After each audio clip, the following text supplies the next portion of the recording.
Hey guys, welcome back to one more video in the boon of digital image processing. और आज इस video के अंदर हम बेसिकली डिजिटल इमेज प्रोसेसिंग के बारे में पढ़ने वाले हैं। तो डिजिटल इमेज प्रोसेसिंग होती क्या है? एज इस वर्ड सजेस्ट कि यहाँ पर डिजिटल इमेज और प्रोसेसिंग तीनों वर्ड का यूज़ हुआ है। डिजिटल यानी अभी मान सकते हो जो एनालॉग नहीं है, डिजिटल यानी जो स्क्रीन्स वगैरह ये सारी आजकल डिजिटल में कंसिडर्ड आती है। इमेज क्या होती है? अब इसमें आप कंफ्यूज मत होना। जब आप फोटो मोबाइल से या कैमरे से क्लिक करते हो उसको आप इमेज कैन बी एनीथिंग।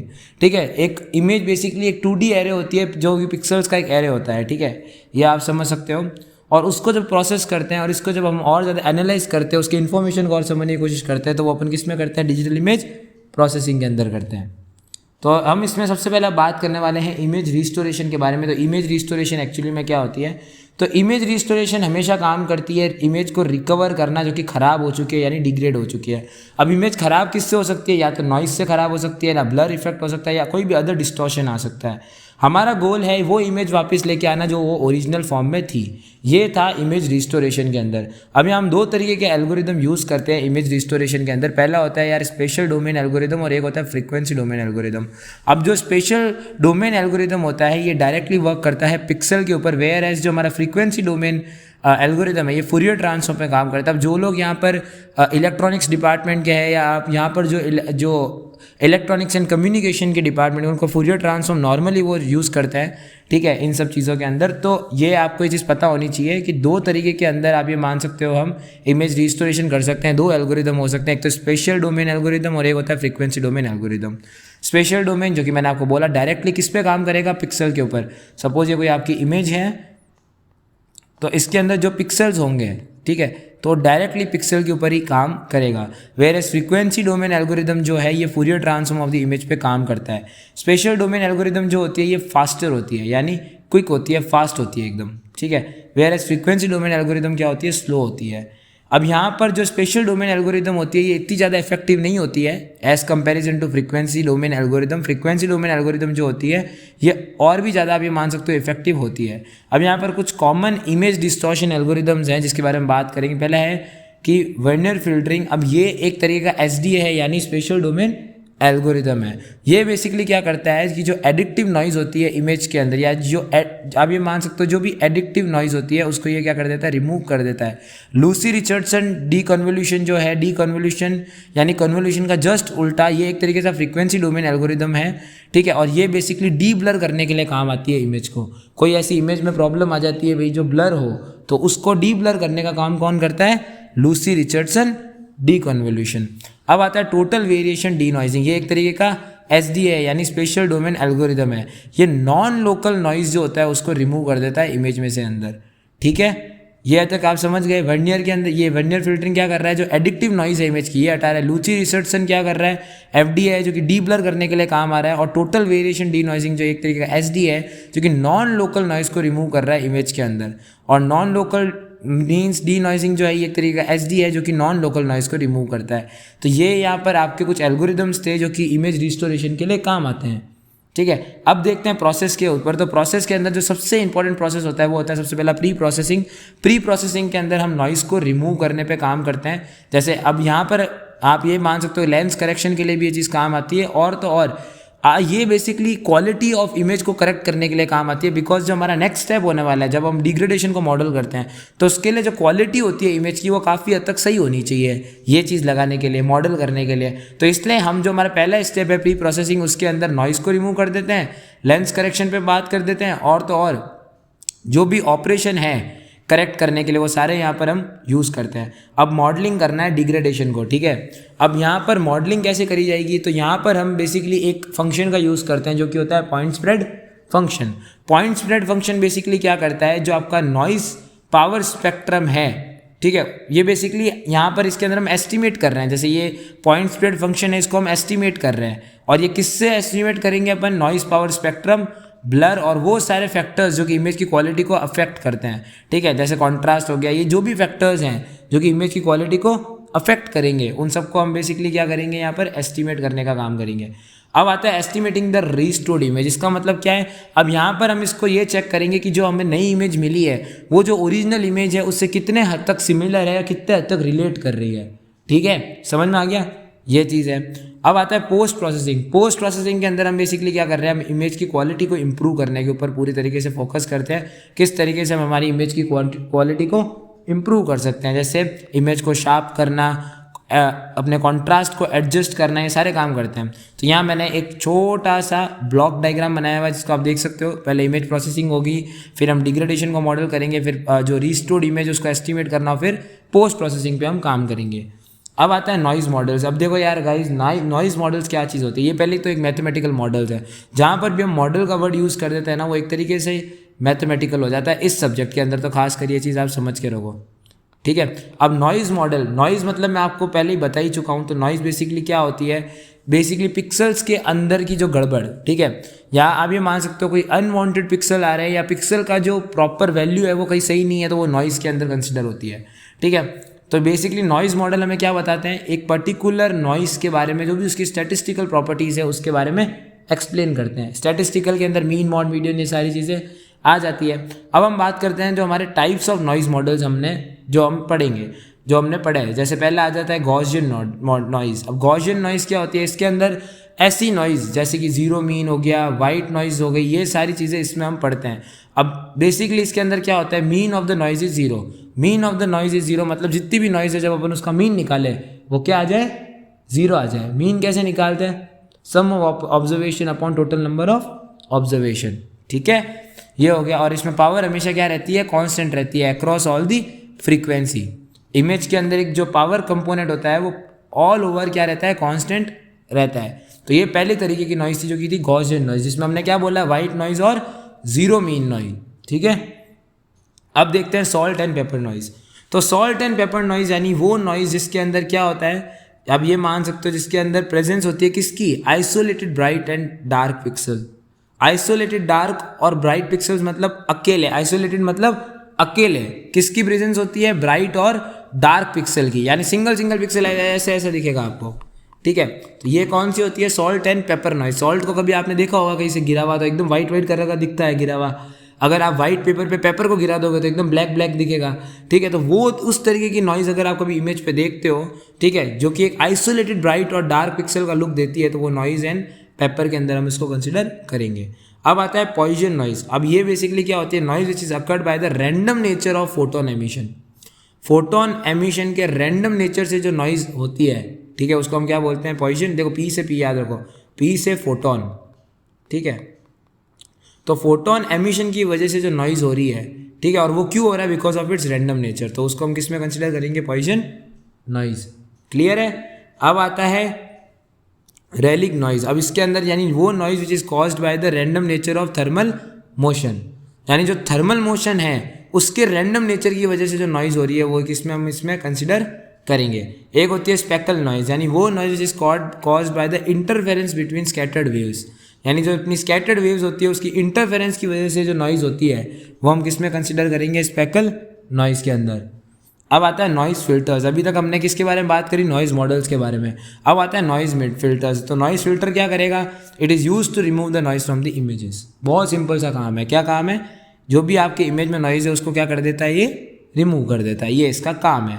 तो जो भी अनवांटेड वेरिएशंस होते हैं इमेज डेटा के अंदर उसको नॉइज़ फिल्टर रिमूव कर देता है। टाइप्स ऑफ नॉइज़ फिल्टर्स कौन कौन से हैं, पहला है मीन। तो ये बेसिकली क्या करता है कि जो ईच पिक्सल जो होता है उसको किससे रिप्लेस कर देता है, with its average of its neighbour. यानी सपोज आपका यहाँ पर एक पिक्सल है और इसके नेबर में सपोज इतने पिक्सल है, और इसमें अगर गड़बड़ी है तो ये इन सब का क्या कर लेगा, एवरेज लेके इसको रिप्लेस कर देगा। भाई पिक्सल है क्या, आप अगर कोई इमेज है तो क्या है, ये एक इमेज है। अब आप कहोगे ये 2020 क्या है, ये क्या लिखा हुआ है, ये तो ये मैट्रिक्स फॉर्म है उस इमेज का, ये पिक्सल वैल्यूज़ है, पिक्सल वैल्यू से ही कलर्स आते हैं, ठीक है। तो ये एक इमेज है। तो सपोज यहाँ पर एक गड़बड़ है तो ये क्या करेगा, इसके आसपास का मीन लेके इसको रिप्लेस कर देगा, ये इसका काम है। आई थिंक आप ये चीज़ समझ चुके होंगे, ठीक है। आगे बढ़ते हैं। अब मीडियन फिल्टर, जैसे अब वहाँ पर अपन ने मीन निकाला, ठीक है, जो अपने नेबर्स हैं, यहाँ पर हम मीडियन निकाल देंगे, बहुत सिंपल सा रोल है। वहाँ मीन निकाला, यहाँ पर हम मीडियन निकाल देंगे, क्लियर है। अब आता है Gaussian filter. Gaussian filter basically क्या करता है, गॉसियन कर्नल का यूज़ करता है। किसका यूज़ करता है, गॉसियन कर्नल का। ठीक है। और क्यों यूज़ करता है? To smooth the image, image को क्या करने के लिए? स्मूथ करने के लिए, ठीक है। तो वो गॉसियन कर्नल का यूज़ करता है। एडेप्टिव फिल्टर बेसिकली क्या करता है? Adaptive noise characteristics of image, यानी जो आपकी कोई भी एक इमेज है, ठीक है, कोई भी इमेज है, इसकी जो भी नॉइज कैरेक्टरिस्टिक है, जब जो भी नॉइज की कैरेक्टरिस्टिक्स है उसको बेसिकली क्या कर लेता है? ये अडेप्ट कर लेता है। अब एक होता है डिग्रेडेशन फंक्शन। अब डिग्रेडेशन फंक्शन क्या होता है? ये भी एक तरीका क्या है? सबसे पहले मैथमेटिकल मॉडल। क्लियर? ये पता लगाता है, describe how image is degraded by. देखो अभी तक अपन ने क्या देखा, अगर अपन ऊपर चलते हैं वापस, तो अपन ने नॉइज मॉडल्स बेसिकली क्या करता है? हमें स्टैटिस्टिकल प्रॉपर्टीज़ के बारे में बताता है, नॉइज किस तरीके की ये चीज़ें बताता है। नॉइज फिल्टर्स उस नॉइज को रिमूव करता है। वहीं डिग्रेडेशन फंक्शन ये पता लगाता है कि कैसे इमेज डिग्रेड हुई, उस नॉइज़ की वजह से या उस ब्लरीनेस की वजह से कैसे हुई, क्या है इसके पीछे का रहस्य, ये कौन पता लगाता है? डिग्रेडेशन फंक्शन, ठीक है। अब यहाँ पर use to model and process of image formation, degradation function is represented as convolutional kernel. अब इसका मतलब क्या होता है? कॉन्वोल्यूशनल कर्नल क्या होता है भाई? ये एक स्मॉल मैट्रिक्स है जो कि नॉर्मली क्या आता है? कॉन्वोल्व करने के लिए काम आता है ओरिजिनल इमेज के ऊपर, जिससे हमें एक डिग्रेडेड इमेज मिलती है। सपोज आपके पास कोई इमेज है, ठीक है, यहाँ पर अगर आपके पास कोई इमेज है और इस इमेज के ऊपर अगर आपने कॉन्वोल्यूशनल कर्नल लगा दिया तो आपको एक डिग्रेडेड इमेज मिल जाएगी। कैसी इमेज मिल जाएगी? डिग्रेडेड इमेज मिल जाएगी। समझ गए? ठीक है। और कॉन्वोल्यूशनल कर्नल खुद क्या है? एक स्मॉल मैट्रिक्स है। यही चीज़ आपको ध्यान रखनी है, ठीक है, जो कि क्या काम करता है? To convolve the original image. Clear है? आ जाओ नेक्स्ट पे। अब देखो degradation function is use to model variety of different degradations, यानी डिग्रेडेशन फंक्शन है ना, बहुत सारे वेराइटी ऑफ डिफरेंट डिग्रेडेशन को मॉडल कर सकता है। फॉर एग्जाम्पल पहला आता है नॉइज।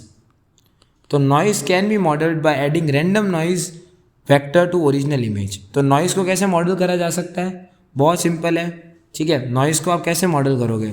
अगर अपन इसको देखें अभी, तो नॉइज को मॉडल करना बहुत आसान है। आपको कुछ भी नहीं करना है। यहाँ पर एक टर्म है रैंडम नॉइज वेक्टर। इस रैंडम नॉइज वेक्टर को आप ओरिजिनल इमेज में डाल दो तो वो नॉइज मॉडल हो जाएगा। रही बात ब्लर की, तो यहाँ पर आप ब्लर कैसे करोगे? तो आपको कुछ भी नहीं करना है, कॉन्वोल्यूशन का यूज़ करना है ओरिजिनल इमेज का, ठीक है, with blurring kernel. Original image के ऊपर आप जैसे ही ब्लरिंग कर्नल को लेके आओगे तो वो कैसी इमेज मॉडल कर देगा? ब्लर इमेज दे देगा आपको। अगर आपको मोशन ब्लर इमेज चाहिए तो आपको कुछ भी नहीं करना है, अगेन यहाँ पर आपको कॉन्वोल्व करना है, किससे? ओरिजिनल इमेज को मोशन ब्लर इमेज के साथ, तो मोशन ब्लर हो जाएगी, जेपेग कन्वर्जन, ठीक है। अब यहाँ पर हम क्या करेंगे? क्वांटाइजेशन नॉइज ऐड करेंगे। क्या ऐड करेंगे? क्वांटाइजेशन नॉइज ऐड करेंगे। किसमें? ओरिजिनल इमेज में। समझ गए इस चीज़ को? तो ये किस में कंसिडर हो जाएगा? जेपेग कन्वर्जन के अंदर कंसिडर हो जाएगा। इमेज कंप्रेशन क्या होता है? अभी आपने ने देखा था एग्जाम्पल, या आप जब लाइफ में कभी भी आपने कभी कोई गवर्नमेंट फॉर्म वगैरह भरे होंगे तो उसमें एक बहुत अजीबोगरीब प्रॉब्लम आती है। क्या? वो कहता है कि भाई आपकी इमेज की साइज़ इससे कम होनी चाहिए। तो अब उस समय आप क्या करते हो? गूगल पे जाते हो और क्या कहते हो कि भाई इमेज कंप्रेशन कोई है ऐसी चीज़ जिसमें मैं इमेज डाल रहा हूँ, मेरे को उस इमेज को कंप्रेस करके दे दें। ऐसा बहुत बार होता है सबके साथ जब आप फॉर्म्स वगैरह भरते हो गवर्नमेंट के। तो इमेज कंप्रेशन क्या होता है? ये बेसिकली एक प्रोसेस है और इस प्रोसेस में हम क्या करते हैं? इमेज की साइज़ को रिड्यूस करते हैं। क्या करते हैं? इमेज की साइज़ को रिड्यूस करते हैं, ठीक है। अब सबसे बड़ी बात, रिड्यूस तो करेंगे और साथ ही साथ हम उसको इमेज को उस तरीके से भी रखते हैं कि भाई वो हमें क्या कर सके? एक्सेप्टेबल हो सके, उसकी विजुअल क्वालिटी हमें समझ में आ सके, इस तरीके से हम उसको रखते हैं। क्लियर है? इस बात का मतलब समझ में आ गया सबको? ठीक है। अब बेनिफिट्स क्या है इमेज कंप्रेशन के? तो इमेज कंप्रेशन के बेनिफिट्स हैं कि सबसे पहले तो स्टोरेज स्पेस रिक्वायरमेंट्स, यानी आप कोई फॉर्म भर रहे हो वहाँ वो कह रहा है कि भाई इमेज आपकी 10 MB से नीचे होनी चाहिए, वो सबसे पहले मीट हो गई। जितनी इमेज कंप्रेस्ड होती है, ट्रैवल होती है, फास्ट ट्रैवल होती है नेटवर्क के ऊपर, जितनी इमेज कंप्रेस होती है तो वेब पेज के ऊपर जब अगर हम उसको लगाते हैं तो फास्टर लोड हो जाती है, फटाफट से लोड होती है और एफिशिएंट यूज़ कर सकते हैं अपने रिसोर्सेज को एम्बेडेड सिस्टम्स के अंदर।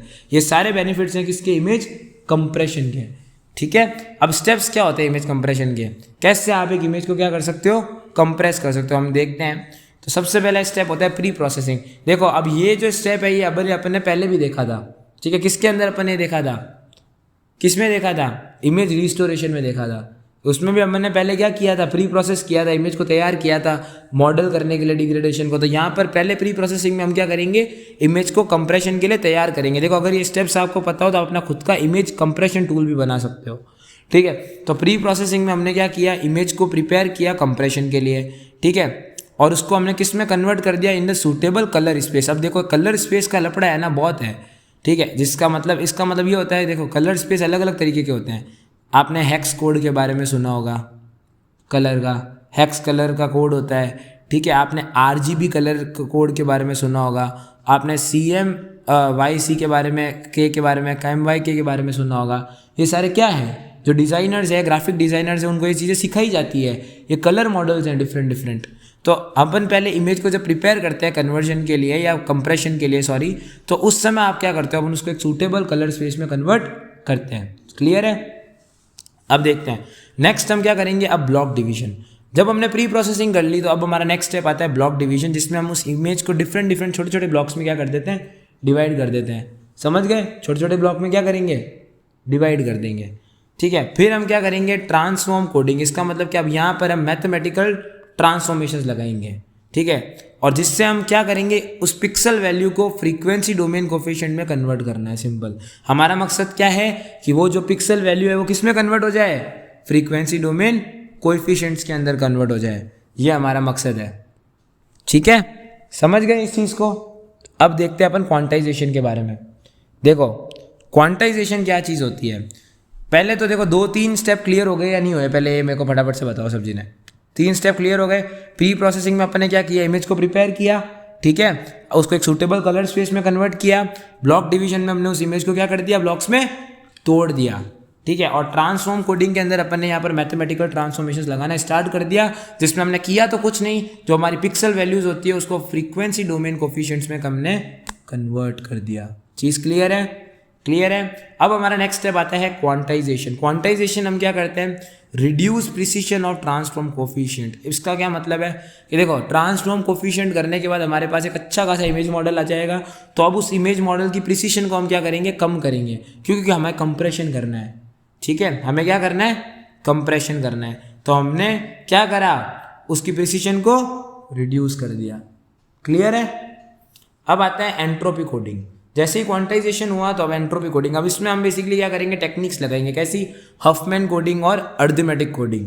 और ये क्यों लगाएंगे हम, ये इसीलिए लगाएंगे जिससे हमें उसको रिप्रेजेंट कर सके, किसको, the quantized coefficient more efficiently. यानी देखो ट्रांसफॉर्म कोडिंग ने हमने मैथमेटिकल ट्रांसफॉर्मेशन लगाया, जिसने फ्रीक्वेंसी डोमेन कोफिशिएंट में उसको कन्वर्ट करा। क्वांटाइजेशन में हमने इसको और ज़्यादा क्या कर दिया, प्रिसीजन को रिड्यूस कर दिया। और जब हमारे पास, अब देखो जैसे ही ये स्टेप में आगे जाएंगे तो अब इसका जो आउटपुट होगा क्वांटाइजेशन का, उसको हम क्या बोलेंगे, उसको हम क्या बोलेंगे, उसको हम बोलेंगे क्वांटाइज्ड कोएफिशिएंट्स। क्लियर है? तो अब एंट्रोपी कोडिंग में हम बेसिकली क्या करते हैं, हफमैन कोडिंग और अर्थमेटिक कोडिंग लगा के वो जो क्वांटाइज्ड कोफिशिएंट है इसको और ज़्यादा एफिशिएंटली रिप्रेजेंट करने की हम ट्राई करते हैं। बिट स्ट्रीम पैकिंग, अब ये लास्ट स्टेप है। जैसे ही आपका एंट्रोपी कोडिंग कंप्लीट हुआ, बिट स्ट्रीम पैकिंग में हम क्या करेंगे, जो हमारा कोडेड डेटा है, ठीक है, उसको हम किस में कंबाइन कर देंगे, in the compact bit stream. ठीक है, जिससे हम उसको क्या कर सके, स्टोर कर सके और ट्रांसमिट कर सके। चीज़ क्लियर हो गई? ठीक है, ये आपका इमेज कंप्रेस हो जाएगी इन स्टेप से। पहला हमने प्री प्रोसेस किया, फिर हमने ब्लॉक डिवीजन करा, फिर हमने ट्रांसफॉर्म कोडिंग में उसको एक पर्टिकुलर फ्रीक्वेंसी डोमेन कोफिशिएंट में कन्वर्ट करा, क्वांटाइजेशन में हमने उसकी प्रिसीजन को रिड्यूस करा, उससे हमें क्या मिले, क्वांटाइज्ड कोफिशिएंट। और हमने एंट्रोपी कोडिंग के अंदर हफमैन कोडिंग और अर्थमेटिक कोडिंग लगा के जो क्वांटाइज्ड कोफिशिएंट है उसको और अच्छी तरीके से रिप्रेजेंट करा। और बिट स्ट्रीम पैकिंग में हमने जो हमारा कोडेड डेटा है इसको कॉम्पैक्ट बिट स्ट्रीम में स्टोरेज के लिए कंबाइन कर दिया। अब यहाँ पर types of image compression techniques आ गई। तो कैसी कैसी तरीके की इमेज कंप्रेशन होती है देखते हैं। पहला जो होता है वो होता है lossless compression. What is lossless compression? अगर मैं बात करूँ ऐसे फटाफट से, तो लॉसलेस कंप्रेशन के अंदर बेसिकली क्या हो रहा है कि आपकी इमेज कंप्रेस तो हो रही है, ठीक है, इमेज कंप्रेस तो हो रही है, बट आपका कोई इन्फॉर्मेशन लॉस उसमें नहीं होगा लॉसलेस के अंदर। ठीक है, ये नॉर्मली उन इमेजेस के लिए सुटेबल रहता है जिसके अंदर डिटेल्स क्या होती है, इंपॉर्टेंट होती है। क्लियर? तो लॉसलेस बेसिकली क्या कंप्रेशन होता है? लॉसलेस कंप्रेशन वो कंप्रेशन होता है जिसमें इमेज आपकी कंप्रेस तो होती है बट उसकी जो डिटेल्स है वो जाती नहीं है, उसकी डिटेल्स वहाँ पर प्रेजेंट रहती है। ठीक है, अब इसमें कौन कौन से एल्गोरिदम आते हैं भाई ऐसी कंप्रेशन टेक्निक्स में? तो रन लेंथ एनकोडिंग आता है, हफमैन कोडिंग, अर्थमेटिक कोडिंग, ये सारे इसके पार्ट है। ठीक है, अब आता है लॉसी कंप्रेशन। लॉसी कंप्रेशन देखो, नाम देखो, लॉसी मतलब आपका लॉस होगा। लॉसी कंप्रेशन में क्या होगा? लॉस होगा। तो यहाँ पर क्या होगा कि कुछ इमेज की जो इन्फॉर्मेशन है वो क्या हो जाएगी, या तो डिस्कार्ड हो जाएगी या डिग्रेड हो जाएगी। और ये क्यों होगा? एक अच्छे कंप्रेशन रेशियो को अचीव करने के लिए। देखो आप लोगों ने व्हाट्सएप पे इमेज अपनी सबने शेयर करी होगी अपने दोस्तों में आपस में, तो आपने एक चीज़ नोटिस करी होगी कि इमेज फट जाती है व्हाट्सएप पे जब भी शेयर करते हो। वो कंप्रेशन कौन सा है? उसको हम बोलते हैं लॉसी कंप्रेशन, जो कि आपकी इमेज की इन्फॉर्मेशन क्या कर रहा है? डिग्रेड कर रहा है। ये एक तरीके का लॉसी कंप्रेशन है। एक होता है हाइब्रिड कंप्रेशन। हाइब्रिड में लॉसी और लॉसलेस दोनों के फीचर होते हैं, बट लॉसी कंप्रेशन जो होता है इसमें डिग्रेडेशन होता है, बट इसमें आपकी जो साइज़ होती है फाइल की ये अच्छी तरीके से छोटी हो जाती है, यानी स्मॉल हो जाती है। जिसका रीज़न बहुत सिंपल है यार, क्योंकि देखो लॉसलेस के अंदर आपकी इन्फॉर्मेशन तो वहीं की वहीं प्रेजेंट रहती है, तो ज़्यादा वो उसको कंप्रेस कर नहीं पाता। बट जब लॉसी कंप्रेशन आप करते हो तो इमेज की साइज़ भी घट जाती है, बिकॉज वो जो अनएडिशनल या आप ये मान सकते हो वो कुछ इन्फॉर्मेशन डिस्कार्ड हो जाती है अच्छे कंप्रेशन रेशियो को अचीव करने के लिए। ठीक है, और ये इमेज की क्वालिटी को भी रिड्यूस कर देता है। हाइब्रिड कंप्रेशन के अंदर दोनों लॉसी और लॉसलेस कंप्रेशन के जो है टूल चीज़ें हैं। ठीक है, ये चीज़ आप समझ गए होंगे। अब आती है नई टर्म जिसको हम बोलते हैं कोडिंग रिडंडेंसी। कोडिंग रिडंडेंसी क्या चीज़ होती है? देखो कोडिंग रिडंडेंसी को हम कहते हैं इट इज़ द, आप ये मान सकते हो, प्रेजेंस ऑफ अननेसेसरी और अनरिडंडेंट डेटा। ठीक है, यानी ऐसा डेटा जो कि कोई फालतू का डेटा पड़ा हुआ है जिसका कोई काम ही नहीं है फोटो में, समझ गए? उसको हम किस में कंसिडर करते हैं? कोडिंग रिडंडेंसी में। जब भी हम किसी भी इंफॉर्मेशन को रिप्रेजेंट करते हैं तो प्रेजेंस ऑफ अननेसेसरी और रिडंडेंट डेटा किस में आता है? कोडिंग रिडंडेंसी के अंदर। अब ये चीज़ क्यों होती है? बिकॉज ऑफ इनसफिशिएंट कोडिंग और एनकोडिंग मेथड्स। ठीक है, हम जब एनकोडिंग करते हैं एक इमेज की या एनकोड करते हैं किसी भी इमेज को, तो अपन जब उसमें फालतू के अनशंट मेथड्स यूज़ करते हैं, उसकी वजह से जो हमारा प्रेजेंस अननेसेसरी और रिडंडेंट डेटा की जो प्रेजेंस है ये क्या हो जाती है? ये क्या हो जाती है? बढ़ जाती है। इसको हम कोडिंग रिडंडेंसी में लेते हैं। अब ये होता क्यों है? कोडिंग रिडंडेंसी होती है सबसे इंपॉर्टेंट चीज़ जो कि होती है, यहाँ देखो, जब हम कोई फिक्स्ड लेंथ कोड्स को यूज़ करते हैं, सबसे इंपॉर्टेंट, जब हम कोई फिक्स्ड लेंथ कोड्स को यूज़ करते हैं तब हमें ये प्रॉब्लम देखने को मिलती है। ठीक है, जब हम ऐसे कोड असाइन कर देते हैं जिसका हम आगे कोई यूज़ ही नहीं करते, ठीक है, तब ये प्रॉब्लम होती है। ठीक है, जब हम किसी को ऐसे बिट्स दे देते हैं जो उसको रिक्वायरमेंट की ज़रूरत ही नहीं है, फिर भी अपन ने उसको फालतू में चीज़ें दे दी किसी चीज़ को रिप्रेजेंट करने के लिए, तब भी ये प्रॉब्लम होती है। जब हम किसी एनकोडिंग मेथड्स को एम्प्लॉय करते हैं, ठीक है, जो कि डेटा कंप्रेशन को ढंग से नहीं कर रहा है, तब भी ये प्रॉब्लम होती है। एडवांटेजेस क्या है कोडिंग रिडंडेंसी के? कि भाई ये आपकी साइज़ छोटी होती है तो आराम से ट्रांसमिट हो सकती है और सफिशिएंट स्टोरेज में आ जाती है। डिसएडवांटेज क्या है? कॉम्प्लेक्सिटी और पोटेंशियल लॉस ऑफ कंपैटिबिलिटी, ये इसका डिसएडवांटेज है। अब आता है कोडिंग रिडंडेंसी होती है, एक इंटरपिक्सल रिडंडेंसी होती है। यहाँ पर हम क्या देखते हैं? डुप्लीकेशन और repetition of similar kind of correlated information between adjacent pixel in an image, यानी similar kind of correlated information जो पिक्सल्स के बीच में घूम रही है एक इमेज के, डुप्लीकेट इन्फॉर्मेशन जो घूम रही है, ये सारा इंटरपिक्सल रिडंडेंसी के अंदर हम कंसिडर करते हैं। और ये क्यों प्रॉब्लम एराइज होती है? ये प्रॉब्लम एराइज होती है बिकॉज ऑफ इनहेरिटेंट स्पेशल को रिलेशन जो कि इमेज के अंदर होता है, जिसको हमें अभी अपने स्पेशल को रिलेशन बारे में देखा था, यानी जो पिक्सल वैल्यूज होती है जब उसमें प्रॉब्लम होती है तब ये चीज़ होती है। कॉज क्या है इंटरपिक्सल रिडंडेंसी का? स्पेशल को रिलेशन, यानी जब अपन के प्रॉब्लम किस में होती है? Near pixels of an image. ठीक है, जब भी आपकी प्रॉब्लम किस में होती है? पिक्सल ऑफ एन इमेज में भी प्रॉब्लम हो रही है, ठीक है, whether it is related to your colour, intensity, value और इनसे, तो ये हमें इंटरपिक्सल रिडंडेंसी देखने को मिलती है, यानी डुप्लीकेशन या रिडंडेंसी डेटा की प्रॉब्लम देखने को मिलती है इमेज में।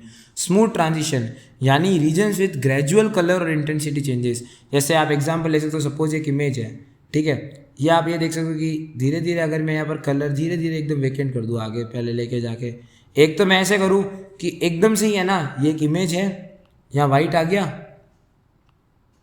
यहाँ वाइट आ गया, और यहाँ एकदम से ही मैंने ग्रीन कर दिया, तो ये क्या हो गया? इसको अपन एक स्मूथ ट्रांजिशन नहीं बोलेंगे। क्यों नहीं बोलेंगे? क्योंकि एकदम से कलर स्विच हो गया। एक क्या होता है, ग्रेडियंट होता है, एकदम धीरे धीरे धीरे धीरे कलर ऐसे स्विच होता है, तो वो क्या होता है, स्मूथ ट्रांजिशन होता है। तो स्मूथ ट्रांजिशन और स्पेशल कोरिलेशन की वजह से हमें इंटरपिक्सल रिडंडेंसी की प्रॉब्लम देखने को मिलती है। क्लियर है चीज़, ठीक है, ये प्रॉब्लम। एडवांटेजेस क्या है, ठीक है, इंटरपिक्सल रिडंडेंसी के। सबसे पहले अगर अपन इसको क्लियर कर लेते हैं तो हाई कंप्रेशन रेशियो में देखने को मिलेंगे, विजुअल क्वालिटी भी हमारी प्रिजर्व हो जाएगी। और डिसएडवांटेज क्या है, इंक्रीज कॉम्प्लेक्सिटी और लॉस ऑफ इन्फॉर्मेशन।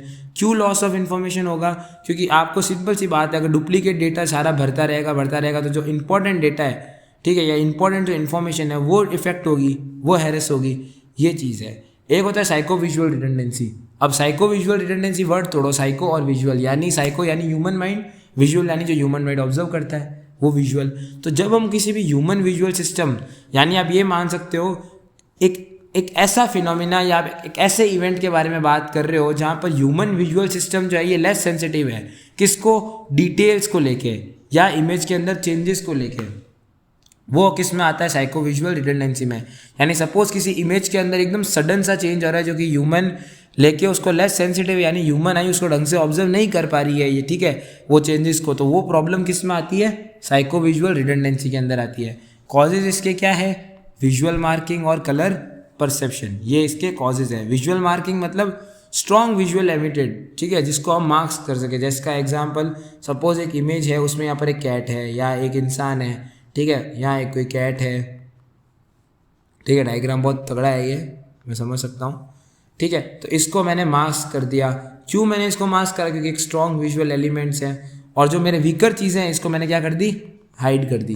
तो ये आता है विजुअल मार्किंग के अंदर। कलर परसेप्शन के अंदर बेसिकली क्या आता है, ह्यूमन आई जो कि बहुत ज़्यादा सेंसिटिव होती है कलर को, ठीक है, ये जितनी भी चीज़ें होती है ह्यूमन आई क्या सोचती है कलर को लेके, ये हम किस में बात करते हैं, कलर परसेप्शन के अंदर बात करते हैं। और इसके एडवांटेजेस क्या है, higher compression efficiency, preservation of visual quality, ये सारी चीज़ें इसके अंदर आती है। और इसके डिसएडवांटेजेस क्या है, कॉम्प्लेक्सिटी और सब्जेक्टिविटी। तो ये था इस वीडियो का, आप ये मान सकते हो पार्ट 1। नेक्स्ट वीडियो जो है उसके अंदर अपन इसके आगे के बारे में देखने वाले हैं, और इसके नोट्स आपको नीचे डिस्क्रिप्शन में मिल जाएंगे।